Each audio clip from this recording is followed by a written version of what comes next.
Assalamualaikum students. Today's topic is effect of temperature on solubility.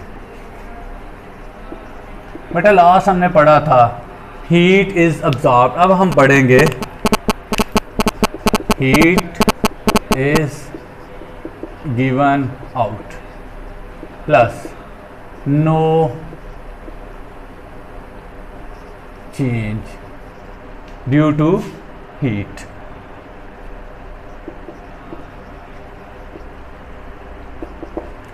पहले हम देखते हैं heat is given out.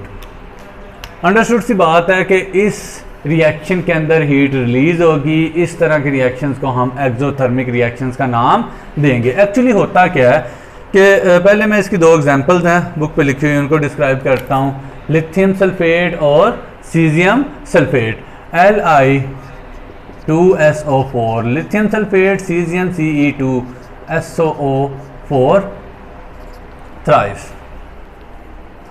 This is the cesium sulfate and first one is the lithium sulfate, second one is the cesium sulfate. Actually होता क्या है कि इनके salute particle जो होते हैं उनमें सल्यूट इंटरेक्शन इतनी ज़्यादा स्ट्रॉन्ग नहीं होती।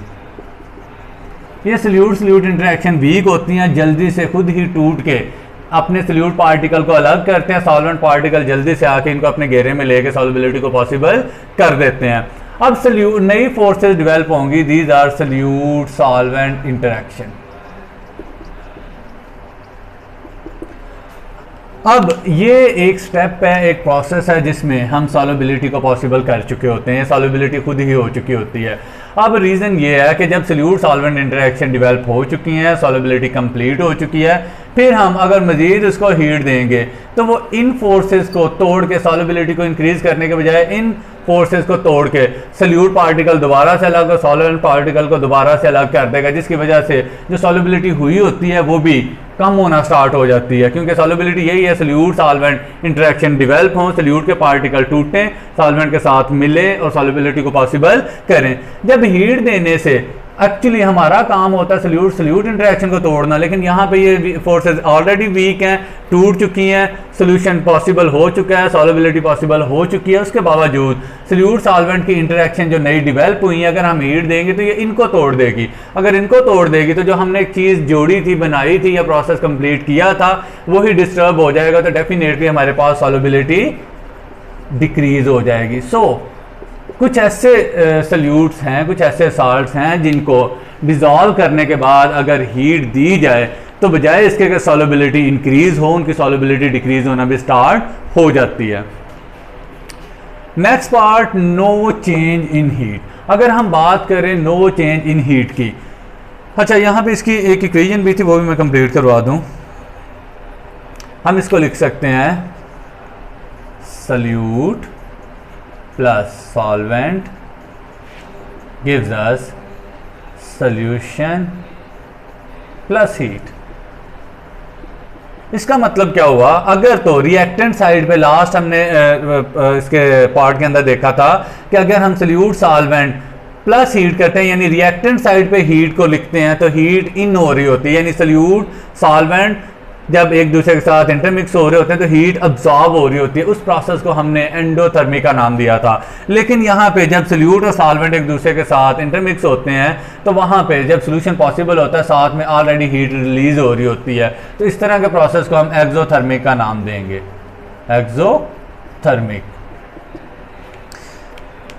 अच्छा बेटा, लास्ट पार्ट है इसका, नो चेंज इन हीट। मैंने आपसे लास्ट लेसन के अंदर डिस्क्राइब किया कि हमें यही लगता है कि हीट इंक्रीज करने से सॉल्युबिलिटी इंक्रीज होगी, और मैंने कहा ज़्यादातर केसेस के अंदर ऐसा ही होता है कि टेम्परेचर इंक्रीज करें सॉल्युबिलिटी बढ़ती है। लेकिन कुछ ऐसे भी होते हैं कंपाउंड साल्ट्स जिनका टेम्परेचर इंक्रीज करने से उनकी सॉल्युबिलिटी डिक्रीज होती है। सेकंड पार्ट आज हमने अभी आपके सामने डिस्क्राइब किया।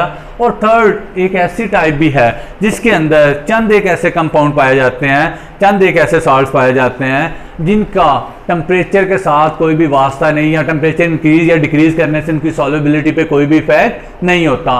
उनमें से सबसे फेमस एग्जांपल NaCl, ये खाने का आम नमक है जो आप घरों के अंदर इस्तेमाल करते हो।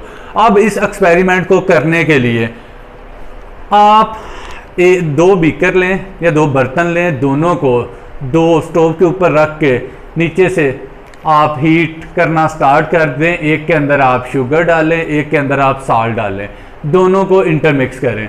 आप देखेंगे जब आप इसको मिक्स कर रहे होते हो कि शुगर जो है वो बड़ी जल्दी से डिज़ोल्व हो जाती है, लेकिन NaCl एक प्रॉपर स्पीड के साथ, नॉर्मल स्पीड के साथ उसके अंदर डिज़ोल्व हो रहा है। अब दो और बर्तन लें, उनके अंदर भी वाटर फिल करें, दोनों के अंदर, एक के अंदर शुगर एक के अंदर साल्ट डालें, उनको हीट किए बगैर आम कंडीशन में मिक्स करने की कोशिश करें। आप देखेंगे कि शुगर इतनी जल्दी डिज़ोल्व नहीं हो रही, लेकिन साल्ट अभी भी पहले की तरह जो हमने हीट करने से उसको डिज़ोल्व किया था, नॉर्मली विदाउट हीट भी वो उसी स्पीड से ही उसके अंदर डिज़ोल्व हो रहा है। लेकिन शुगर को अगर आप हीट करते हुए डिज़ोल्व करने की कोशिश करें, वो जल्दी से डिज़ोल्व होगी, लेकिन नॉर्मल कंडीशन के अंदर ये डिज़ोल्व नहीं होती। बेटा डेली लाइफ से इन चीज़ों को रिलेट किया करें, डेली लाइफ से इन चीज़ों को ऑब्जर्व किया करें, फिर आपको केमिस्ट्री की समझ ज़्यादा आएगी। मैं इसकी एक एग्जांपल ये बताता हूँ कि मैं घर में सुबह सुबह ये जो लस्सी पीते हैं, मैं खुद इसको मीठा करता हूँ। तो मैं इसको बनाने के लिए, घर वाले अक्सर बेहतर वही ठंडी लस्सी फ्रिज से निकालते हैं, उसके अंदर चीनी डालते हैं, लगे रहते हैं, लेकिन वो डिज़ोल्व नहीं हो पा रही होती और बड़ा टाइम कंज्यूम करती है, उसके बावजूद भी प्रॉपरली डिज़ोल्व नहीं होती। मैं नॉर्मल टेम्परेचर वाला वाटर लेता हूँ, उसके अंदर चीनी को डाल के अच्छी तरह डिज़ोल्व करता हूँ, फिर उसके अंदर लस्सी जो है ठंडी वो उसको डाल लेता हूँ, थोड़ी सी आइस डाल लेता हूँ, टेस्ट भी बन जाता है और मतलब मेरा काम भी पूरा हो जाता है। बात करने का मकसद ये है कि जब टेम्परेचर कम होगा तो उस सॉल्वेंट के अंदर शुगर प्रॉपरली डिज़ोल्व नहीं होगी, लेकिन जब नॉर्मल या हाई टेम्परेचर होगा तो शुगर अच्छी तरह डिज़ोल्व होगी।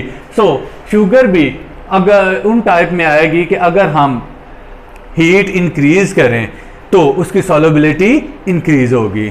आई होप बेटा आपको ये सारे कॉन्सेप्ट समझ आ गए होंगे। अगर फिर भी कोई प्रॉब्लम है तो आप डिस्कस कर सकते हैं। थैंक यू, अल्लाह हाफिज़।